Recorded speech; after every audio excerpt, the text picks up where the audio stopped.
N Today News. నా పేరు పుల్లగూరు కళ్యాణి. మాది గురుపాలెం మాలపల్లి. 10 సంవత్సరాల క్రితం నేను బీసీ కులానికి చెందిన కన్నా చిరంజీవిని వివాహం చేసుకున్నాను. మా ఆయన ఉద్యోగరీత్యా తెనాలిలో ఐతన్నగర్లో నివాసం ఉంటున్నాం.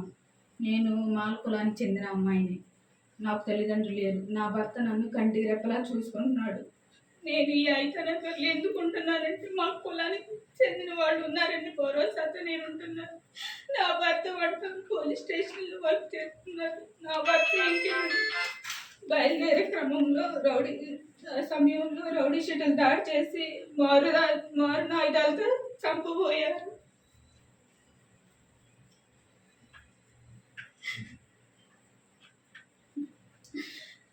అక్రమంలో భయంతో అక్కడి నుంచి పక్కన వెళ్ళిపోయాడు.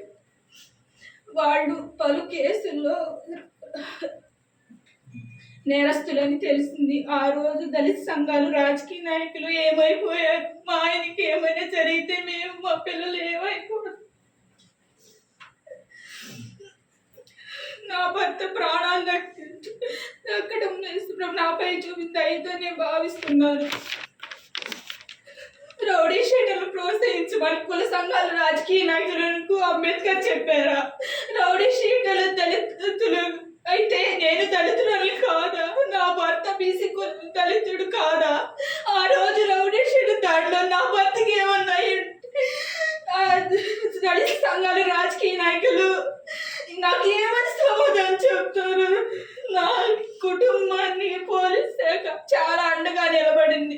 రౌడీ షీటర్ పై ఇలా ఉక్కుపాదం మోపడం, నాలాగే మరో మహిళకు ఇలా అన్యాయం జరగదు. నిజమైన దళితులకు అన్యాయం, అవమానం ఏమైనా జరుగుంటే వచ్చి పోరాటం చేయండి. అంతేగాని ఇలా రౌడీ షీటర్లకు, మానవ మృగాలకు సపోర్ట్ చేయొద్దు. మీ అందరికీ దళిత సోదరి విన్నపం. జై భీమ్.